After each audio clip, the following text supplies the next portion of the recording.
Today we are taking a look at this Cyma SLR AK-47U SU. Just a short one, whatever. Okay, there is no dovetail mount. There is a very cool tracer hop unit. So this thing works quite fine. We got this SLR buttstock, which is fully licensed. We got this enhanced fire selector, which is nice. We got a pretty standard AK grip. We are missing the little plate, which is located in the magwell on most new Cyma AKs, which is not too cool because we will be able to jam a magazine, but maybe I can improvise something. There are magwell spacers for 3D printed magwell spacers out there, and maybe I could just use one of these and cut it a little bit. We got the Cyma Blueline high torque motor, which is very good. Neodymium magnets, really strong one. I'm sorry, my camera's kind of fucked this. Okay, so yeah, we got this tracer hop. We can remove it from the ETU if we want to. We can manually switch it on or off with the switch on the side of the hop. We got this new type of hop chamber, which is doing this clickery sound. Very cool. We got a quick change system for the spring, which isn't accessible if you do not just get the gearbox a little bit out of the body, but better than nothing. We got 8mm ball bearings and the hop chamber. First of all, the clickering, very nice. So the hop chamber is screwed to the gearbox, which is nice. It means we can have no spring in there which presses, and we do not have this the spacer thing which presses the hop chamber onto the gearbox, and we do not have to have this magwell spacer, which also holds everything in place. We got this usual little grub screw below the gas block, which is a pain in the ass as usual, but you don't have to move it a lot, and in most cases you can just not get it back in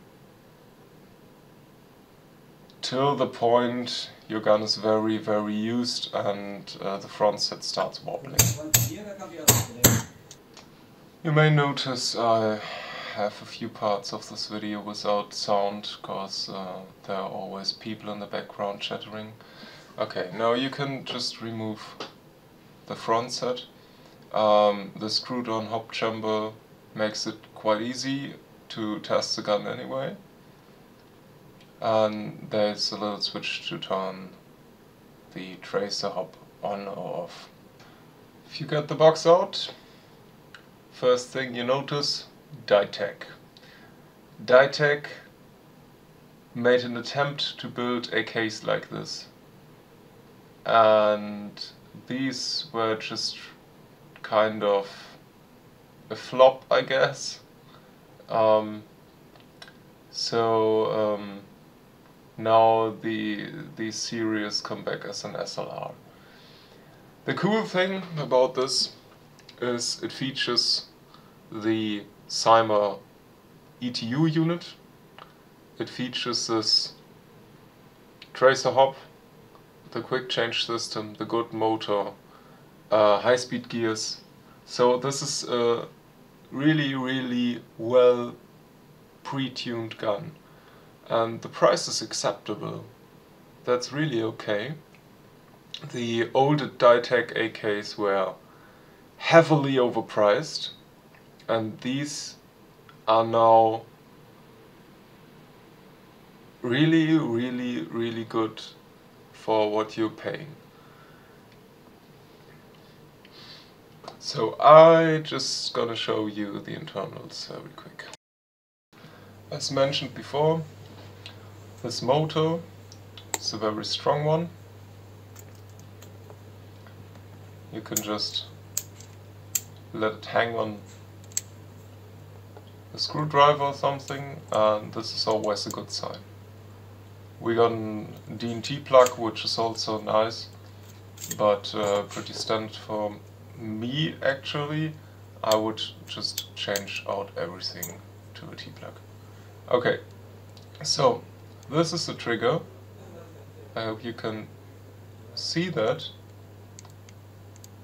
There is some kind of light activated switch, and we got one micro switch to change fire modes. We got this quick change system, which isn't quick on a traditional way, but at least the spring guide got secured, which is a nice compromise, I guess. So we do not have a wobbly spring guide here, but it's not too accessible. Also, the design of this bayonet lock is kind of strange, but yeah, if you know, that's no problem at all. Okay, let's check what's inside. So this looks like Cyma high-speed blue line internals. We got one ball bearing, two of the typical Cyma slide bearings, which is nice, I guess, for high pressure builds. The piston got a full metal rack. We got a CNC cylinder head, but here's something special. The tappet plate got this little notch. And this is for the ETU, to enable the thing to know when the tappet plate goes back, which means the gun cycles. So if you break the tappet plate on this one, you will have a hard time finding a new one, and you may need to exchange the ETU. This gear is short-stroked. Usually Cyma goes for 12 Ts on their high speed, yeah, 12 Ts. So normal is 16. They are removing 4 teeth, which means with their standard spring they are going to have 1 joule, but you can easily shove in a harder one and expect about 1.5, 1.6 joules, which isn't really a problem for this thing. If you want to have higher FPS, you should use a gun with, yeah, a longer barrel, but also with a not short-stroked gear. So these are hardened 13:1 gears. These gears are very sturdy. I've barely seen one. I don't think I've seen some of these Cyma gears break. No, I have not. The ETU on version 3 Cyma boxes is also quite good. The version 2 is quite shitty, but the version 3 is quite good. We got this silent cylinder head and piston combi, which is nice. Ball bearings on the piston head. Everything CNC made. We got the tappet plate delayer on the gear. we got this typical standard plastic nozzle for Cyma, which I think they're doing absolutely right with, because this thing's moving very fast and cannot run dry, because there is no O-ring. And if the tolerances are tight enough, that's fine. These things make a decent amount of pressure, so I just guess this will be the very best option between air seal and functionality. So system or longevity maybe, yeah. So systems which have air seal nozzles on it need to be re-greased from time to time, and people tend to not do this, so these nozzles are fucked after some time. And this one will work forever. Not perfectly, maybe you lose 0.1 joules or something, which is not too bad. The motor can be just a stronger spring if you want more FPS. And the internals have a very nice compression though. Good. Okay, let's put it back together then. One more thing I wanted to show you is the trigger response of this little beast. With about 1 joule. It's really good. Also, it's really good if you just have about 1.3. But the first shot, you may have noticed, it's always slow. This is something with the ETU, which does the ETU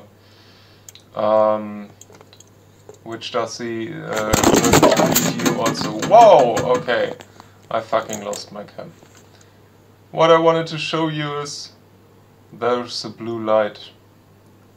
It does, yeah, it does blue light.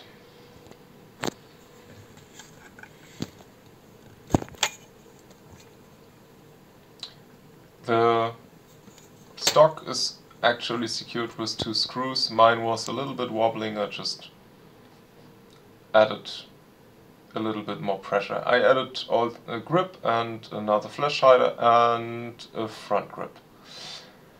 And that's it. I just think this thing is an absolute beast for what you're paying. It also looks quite cool, not your usual AK. And if you add decent magazines, this thing will not only be very fun to play, but also very fun to show off.